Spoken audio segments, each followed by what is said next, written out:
Halo, Assalamualaikum warahmatullahi wabarakatuh. Perkenalkan, nama saya Bayi Hidayatul Azizah dengan NIM E1R021004 dan dosen pengampu mata kuliah Statistika Matematika saya yakni Ibu dosen Nimade Intan Kartiani SPD MPD. Pada kesempatan kali ini saya akan menjelaskan atau membahas mengenai kasus distribusi peluang khusus diskrit, kemudian kasus distribusi peluang khusus kontinu, dan juga menemukan nilai harapan, variansi, dan juga momen generation function-nya. Oke, di sini kasus yang pertama mengenai kasus distribusi peluang khusus diskrit, di mana ada sebuah kasus sebuah pabrik memproduksi bola lampu dan berdasarkan pengalaman sebelumnya 95% dari bola lampu yang diproduksi dianggap layak pakai atau tidak cacat. Kemudian setiap hari pabrik memproduksi 100 bola lampu dan manajemen ingin mengetahui kemungkinan berapa banyak bola lampu yang akan layak pakai dalam produksi harian.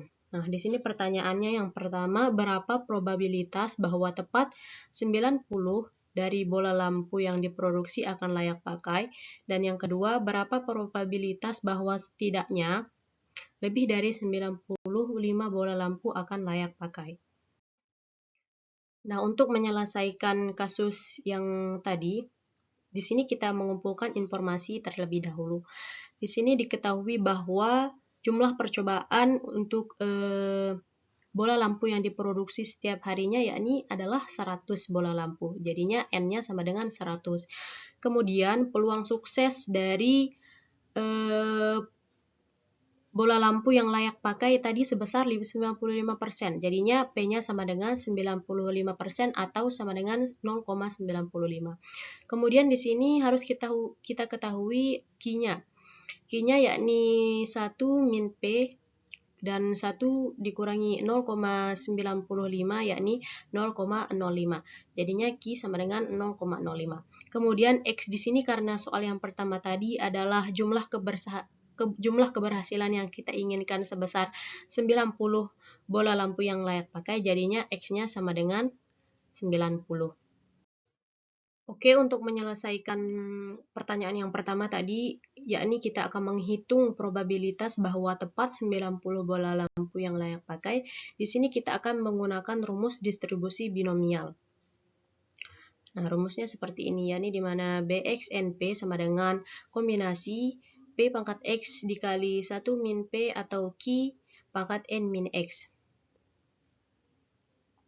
Nah, di sini kita substitusikan nilai yang telah kita dapatkan tadi, di mana X-nya sama dengan 90, N-nya sama dengan 100, dan P-nya sama dengan 0,95. Kemudian kita substitusikan nilai N-nya sama dengan 100, X 90, dan P kemudian Q. Q tadi kita peroleh yakni 0,05. Nah, setelah kita hitung, kita peroleh bahwa probabilitas bahwa tepat 90 bola lampu yang layak pakai itu sebesar 0,0167 atau sekitar 1,67%. Selanjutnya kita akan menghitung probabilitas setidaknya lebih dari 95 bola lampu yang layak pakai. Nah, ini dengan sama kita menghitung jumlah dari peluang bola lampu yang layak pakai dari 95, kemudian dijumlahkan dengan 96, kemudian dijumlahkan dengan peluang bola layak lampu sama dengan 97, dan sampai dengan 100. Nah, di sini seperti ini. Kemudian kita akan mencari peluangnya satu persatu. Di sini Px sama dengan 95, di mana kombinasinya 100 dikali X-nya kan Px sama dengan X kan. Jadi X-nya di sini sama dengan 95. Kemudian setelah kita hitung hasilnya, yakni kita dapatkan peluang dari bola lampu yang layak pakai sama dengan 95 yakni 0,18. Kemudian kita hitung peluang yang 96. Di sini kita peroleh peluangnya sama dengan 0,17. Lanjut kita akan mencari peluang yang 97 dan kita peroleh bahwa peluangnya yakni 0,13 sekian. Kemudian yang 98 kita peroleh setelah kita hitung, kita mendapatkan hasil yakni peluangnya sama dengan 0,081.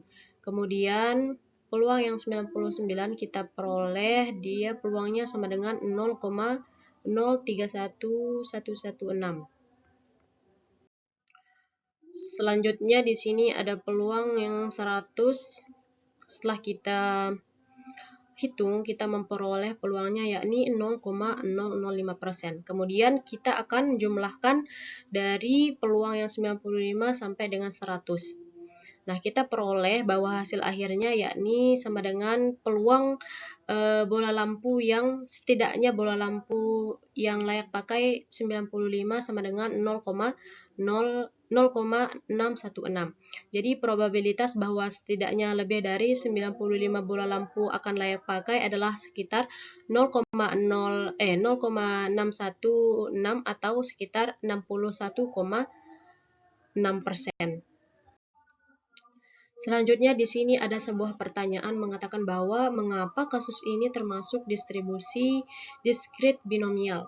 Karena tadi kita menggunakan rumus dari peluang khusus diskrit binomial. Jadi di sini ada syarat distribusi binomial, itu karena setiap percobaan memiliki dua hasil. Tadi ada yang layak pakai dan tidak layak pakai, atau ada yang peluang sukses dan peluang tidak sukses atau peluang gagalnya. Kemudian jumlah percobaannya tetap, yakni ada 100 percobaan setiap harinya. Jadi N-nya sama dengan 100. Kemudian peluang sukses tetap sama untuk setiap percobaan, dan peluang sebuah bola lampu layak pakai adalah 0,95 atau 95% tadi. Dan ini konstan untuk setiap percobaannya, dia tidak berubah. Nah, kemudian setiap percobaannya independen, jadi keberhasilan satu bola lampu layak pakai atau tidak mempengaruhi bola lampu yang lainnya.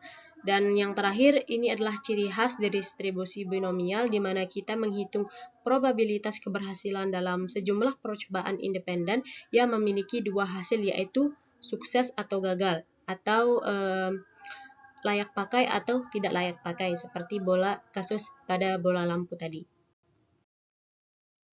Selanjutnya kita akan menghitung nilai harapannya atau EX. Di sini nilai harapan atau rata-rata untuk distribusi binomial diberikan oleh rumus EX sama dengan N dikali P, di mana N-nya sama dengan 100 dan P-nya sama dengan 0,95. Kemudian kita substitusikan sehingga kita menghasilkan nilai harapannya yakni sama dengan 95. Kemudian selanjutnya kita menghitung nilai untuk variansnya, di mana varians untuk distribusi binomial diberikan oleh rumus var X sama dengan N dikali P dikali 1 min P atau NP dikali Q, di mana N-nya sama dengan 100, P-nya sama dengan 0,95 dan 1 min P atau Q-nya sama dengan 0,05. Kemudian kita substitusikan ke dalam rumus variansi, kita akan memperoleh bahwa variansi dari kasus tersebut yakni sebesar 4,75. Selanjutnya kita akan menghitung moment generation function-nya. Di sini fungsi generation moment dari MGF untuk distribusi binomial diberikan oleh MXT sama dengan 1 min P ditambah P dikali E pangkat T dipangkatkan N, di mana T-nya itu adalah parameter dan parameternya ini adalah elemen bilangan real. Kemudian kita akan substitusikan nilai P, N, dan 1 min P-nya ke dalam rumus binomial tersebut, dan kita akan peroleh bahwa moment generation function-nya adalah MXT sama dengan 0,05 ditambah 0,95 dikali E pangkat T dipangkat 100. Selanjutnya kita akan meng-cross-check nilai harapan dan variansi yang telah kita temukan tadi pada atau melalui MGF, di mana MGF-nya tadi kita peroleh, di mana MGF-nya sama dengan 0,05 ditambah 0,95 E pangkat T dipangkat 100. Nah, di sini nilai harapan adalah turunan pertama dari MGF dievaluasi pada parameter T sama dengan 0. Nah, kita akan menemukan turunan pertama dari MGF tersebut, di mana M aksen X-nya atau turunan pertama dari moment generation function-nya adalah 100 dikali 0,05 ditambah 0,95 E pangkat T di pangkat 99 dikali 0,95 E pangkat T, di mana kita bisa sederhanakan menjadi turunan pertamanya yakni 100 dikali 0,95 E pangkat T dikali 0,05 ditambah 0,95 E pangkat T di pangkat 100. Sehingga X sama dengan momen turunan pertama dari MGF tadi, sehingga EX sama dengan kita substitusikan T-nya sama dengan 0, dan kita peroleh bahwa setelah kita hitung kita peroleh bahwa nilai harapannya yakni sama, yakni 95. Jadi kita ketika menggunakan MGF dan ketika kita meng-cross check nilai harapannya, kita dapatkan bahwa nilai harapannya sama menggunakan moment generation function-nya. Oke, selanjutnya kita akan mengecek nilai variansi terhadap melalui moment generation function-nya. Sama dengan parameter T sama dengan 0 dikurangi dengan kuadrat dari nilai harapan. Jadi variansi itu bisa diperoleh melalui turunan pertama dari MGF, turunan kedua dari MGF dikurangi dengan turunan pertama dari MGF dipangkatkan dengan 2. Kemudian sebelum kita meng-cross check nilainya, kita akan mencari turunan kedua dari MGF melalui turunan pertama tadi. Kita peroleh turunan pertamanya tadi adalah 100 dikali 0,95 E pangkat T dikali 0,05 ditambah 0,95 dipangkatkan dengan 99. Nah, di sini kita misalkan U-nya sama dengan kita menggunakan aturan rantai, turunan aturan rantai. Di sini U-nya sama dengan 0,95 E pangkat T, dan kita peroleh U aksennya sama dengan 0,95 E pangkat T. Kemudian V-nya sama dengan 0,05, kita misalkan ditambah 0,95 E pangkat T di pangkat 99. Kemudian kita peroleh V aksennya sama dengan 99 dikali 0,05 ditambah 0,95 E pangkat T dikali dengan 0,95 E pangkat T.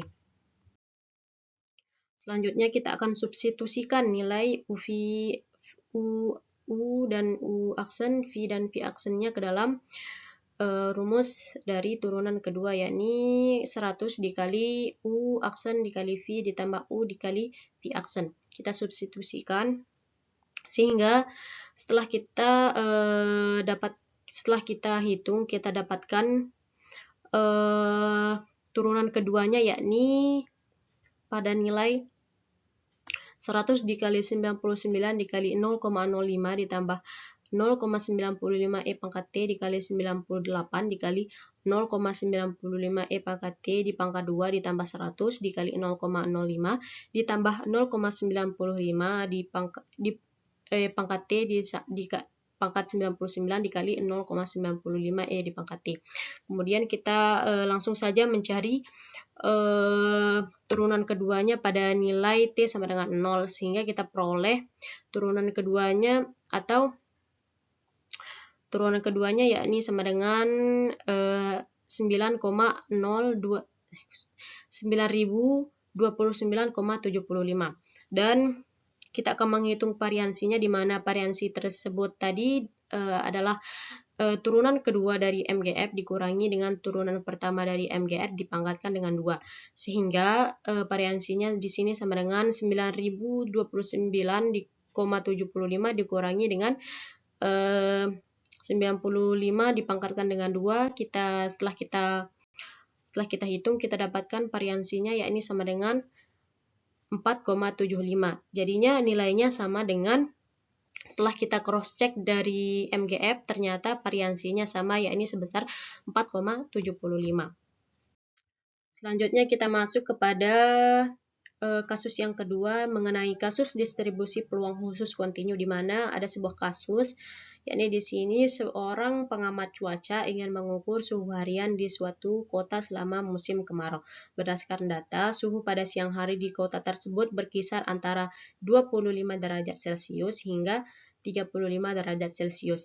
Nah, pengamat ini berasumsi bahwa suhu tersebut tersebar secara merata di antara kedua batas tersebut tanpa ada kecenderungan ke suhu tertentu.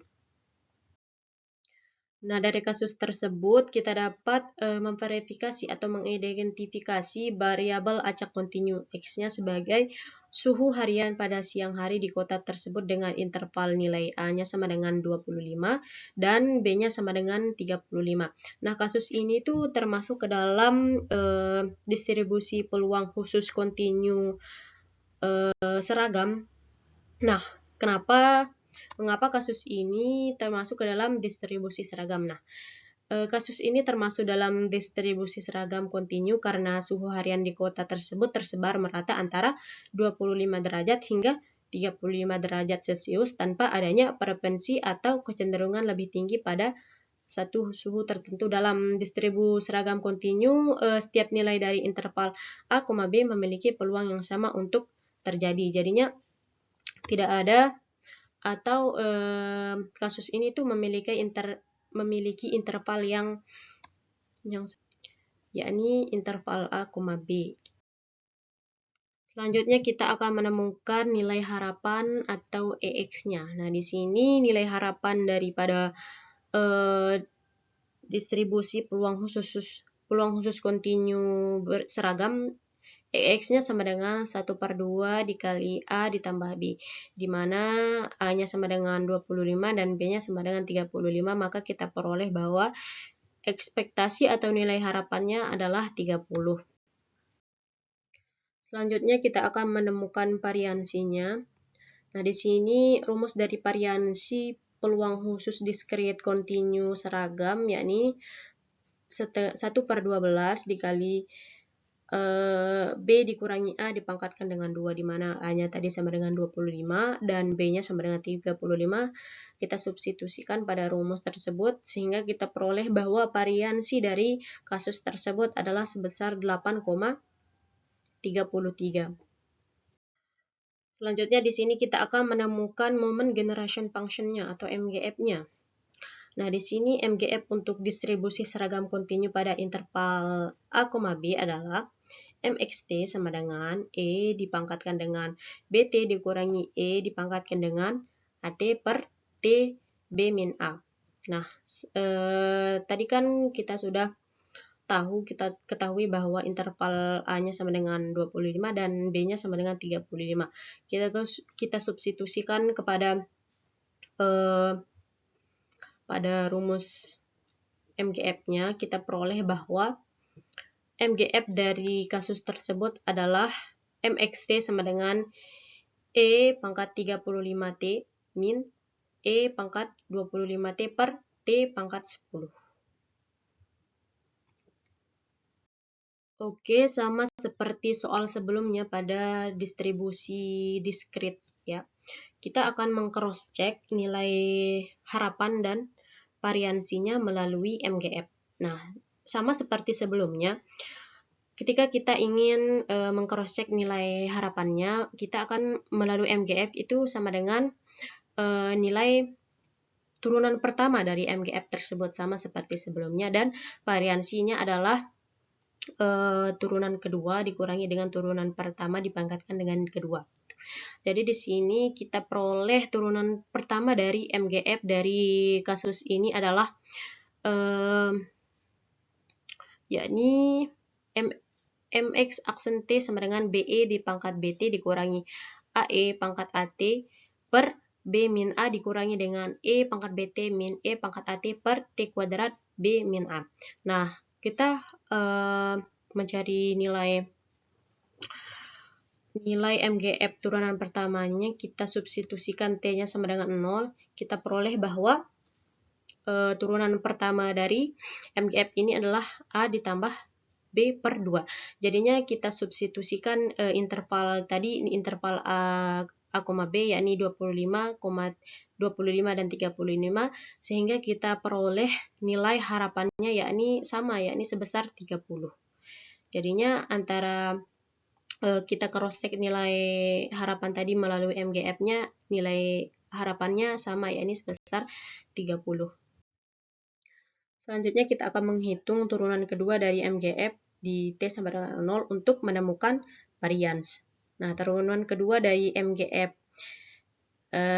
MX, turunan keduanya adalah B kuadrat EBT min A kuadrat AAT per B min A dikurangi 2 dikali BE pangkat BT min AE dipangkatkan AT per TB min A. Kemudian ditambahkan dengan 2 dikali E pangkat BT dikurangi dengan E pangkat AT per T pangkat 3 dikali dengan B min A. Nah, untuk menemukan turunan keduanya kita substitusikan dengan T sama dengan 0 menghasilkan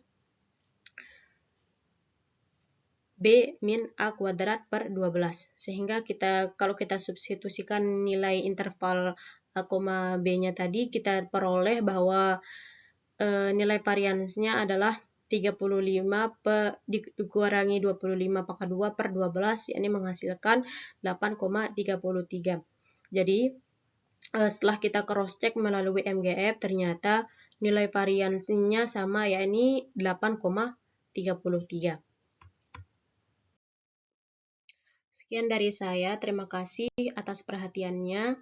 Assalamualaikum warahmatullahi wabarakatuh.